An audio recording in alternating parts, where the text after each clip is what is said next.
The world was a muted, silent film, seen through a wall of glass smudged with the ghosts of fingerprints. On the other side, John Doggett moved through the sterile glow of a morgue's observation room. He was a silhouette against the cold steel, a phone pressed to his ear. His voice, filtered through the speaker, was a low, gravelly thing, worn smooth by years of disappointment. "I know what the file says, Jerry, and I know what the mother wants to believe." A pause. He ran a hand through hair that was shorter, grayer than it was in his G-Man days. But a Polaroid found in a Florida parking lot in '89? A girl and a boy tied up in the back of a van? That's not a case. That's a ghost story. He nodded his head and continued. Knew a guy who would always think that might be a good place to dump a body, when he'd drive past a patch of grass next to an apartment building on his way home, only to find it was a crime scene when he looked it up. But some people vanish without a trace. He turned slightly, the light catching the grim set of his jaw, shadowed by a salt and pepper stubble. He wore a faded, long-sleeved Henley, tucked into jeans. This was a man who had shed his suit, but the posture of a cop remained. "Tara Calico is dead," he said, the finality in his voice like a stone dropping into a well. Holding on to that MP3 file that... What does it even say? Can somebody help me? It's cruel. It's giving air to a fire that died out decades ago. Let it go.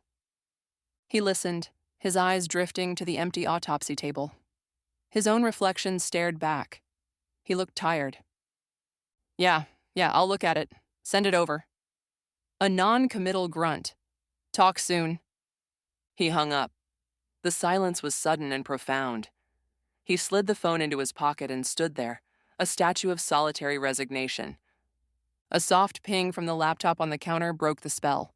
He moved to it, an email. The sender was a jumble of numbers and letters. The subject line was blank, his brow furrowed. He clicked it open. The body of the email was just one line of text, but it hit him like a physical blow.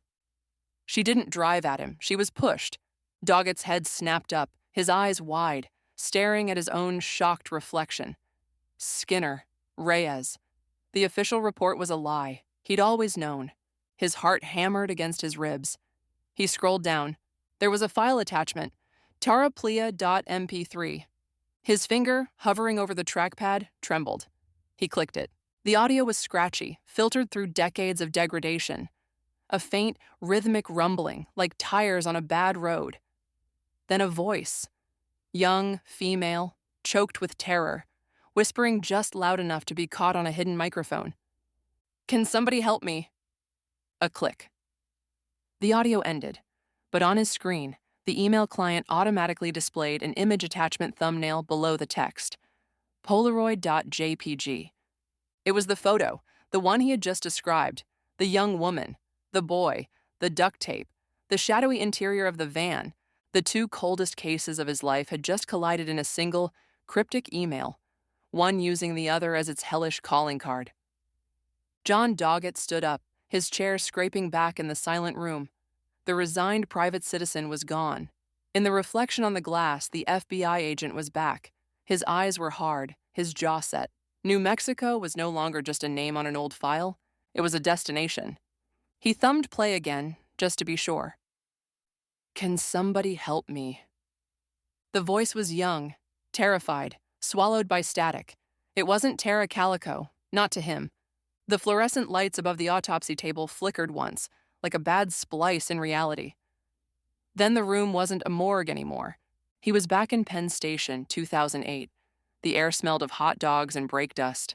His phone buzzed against his ear. "John?" His wife's voice, small through the speaker. "Someone's playing Yellow by Coldplay." He'd laughed, leaning on a pillar near track 9. "Ah, it's just sentimental shit." A pause. He could hear the platform announcements bleeding into her end of the line. "John, I used to like that song." "Sorry," he said, softer. "I'll see you soon. Love you." "I love you too." The train hissed in. Doors opened. People poured out in a gray tide. He scanned every face, every backpack, every tired smile. She never stepped off. He'd waited through 3 more trains. Called her cell until voicemail cut him off. Filed the report himself, badge heavy in his hand. Missing person. No leads, no body. Just the ghost of that song drifting through the terminal speakers, looping like a broken promise. The morgue lights steadied. The memory folded back into the dark. Doggett stared at the empty steel table, throat raw. The girl on the MP3 wasn't his wife, but the plea was the same. The vanishing was the same. He closed the laptop. New Mexico wasn't a cold case anymore. It was a grave he'd never dug. John Doggett's rental car crunched to a stop on the gravel shoulder of State Road 47. The sun was already high, hammering the asphalt into a shimmer. Belen, New Mexico, September 20th. 37 years to the day since Tara Calico pedaled this stretch and never came home. He stepped out. The air tasted of dust and diesel. A mile back, he'd left a business card wedged in the door of the old Calico house. Now someone else's, curtains drawn, a kid's bike rusting in the yard. No one answered. He hadn't expected them to. Here, the roadside memorial was a sunburned shrine. Plastic flowers bleached white, a laminated photo of Tara clipped to a cross. Her smile was frozen at 19. Doggett crouched, brushed sand from the base. The bike had been found 200 yards north. No blood, no struggle, just gone. A deputy in a Valencia County cruiser slowed, window down. "Still chasing ghosts, huh?" Doggett straightened. Some ghosts chase back. The deputy tipped his hat and rolled on. Doggett's eyes snagged on a break in the scrub, a dirt track veering east, half swallowed by creosote. No sign, just a rusted cattle guard and a glint of something white beyond the rise. He followed it. The track climbed, then dropped. A house appeared.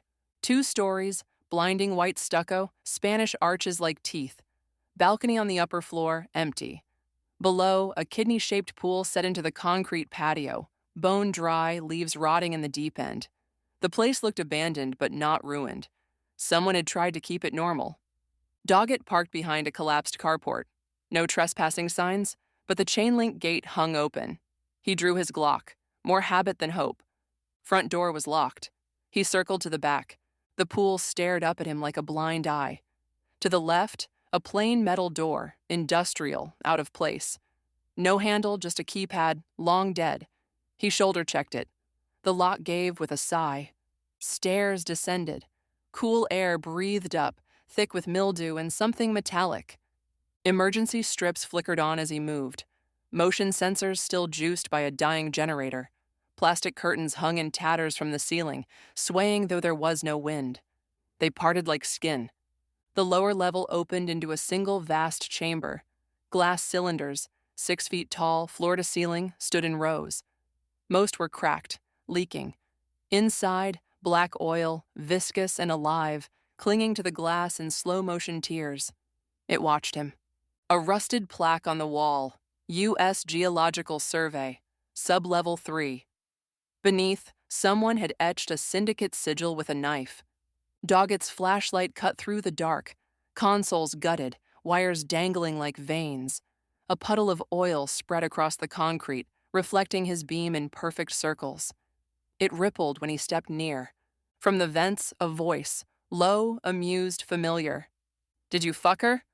Doggett spun. Nothing. "Who?" His own voice cracked. "Monica." A shadow peeled away from the cylinders. Alex Kracek, both arms intact, looking like his old self, or as close as it wanted him to look, smirking. The oil wore him like a second skin. Doggett raised the gun. "You're dead." "Technically," Kracek said, stepping through a curtain. The plastic didn't move. The oil pulsed. The cylinders groaned. Doggett felt it in his teeth. A pressure, like diving too deep. Kracek tilted his head. Doggett's finger tightened on the trigger. Useless. Another step. Kracek was closer now, boots silent. The flashlight trembled. The beam caught Kracek's eyes. Black, depthless, wet. Doggett backed into a console. A lever. Red, rusted. Containment release. He yanked it. Alarms howled. The cylinders shuddered. Oil surged up the glass like a tide. Kracek's smirk faltered. Doggett fired into the ceiling. Sparks. Sprinklers burst. Chemical foam. The oil shrieked, recoiled. He ran, up the stairs, through the plastic. The house shook. Dust rained from the arches. He burst into the backyard as the pool cracked down the middle, black tendrils clawing at the sky. The balcony collapsed behind him. He didn't look back, just walked, past the White House, past the dry pool, past the desert that had finally spoken. He didn't stop. He drove some time until he found a motel, the kind that smelled of bleach and old cigarettes. He stood at the reception counter, the key to room 14 warm in his hand. The night clerk waited silently, an old man with a Tobin Bell-like presence and a voice like gravel, and eyes that had seen too much. Doggett turned toward the plate glass window, and for a split second, he saw him. A man walking past in the dark. He looked exactly like John Cusack, circa 1998. Doggett blinked, and the figure was gone. Just the empty parking lot and the hum of a neon sign. He turned back, dazed. The old clerk smiled a thin, knowing smile. "You look like you've seen a ghost." He gestured vaguely toward the world outside. "These statues must fall. They can't stand forever." Doggett shook his head, the image of the pristine Crisek still burning behind his eyes. "What does that mean?" "Means the past has to end sometimes," the man replied, his tone matter-of-fact, "before progress can happen." "Why didn't you just say it like that?" Before the clerk could answer, the door chimed. A young woman walked in, all tan limbs and summer night. She wore a tight, sleeveless top with thin, over-the-shoulder straps and skimpy shorts. She dropped her key on the counter with a clink and walked out, a breeze of cheap perfume in her wake. The old man's eyes flicked to Doggett, who had instinctively watched her go. "Don't let her catch you peeking," the clerk said, not unkindly. Doggett looked down at the key in his own hand, his thoughts 1,000 miles away. "It's not the same," he said, his voice low. "Not when you've been a father. You see these girls dress like they used to when we were young, and you just feel old." He didn't wait for a reply. He just walked out of the office, toward his room, leaving the ghost of the 90s and the weight of all his yesterdays out in the dark,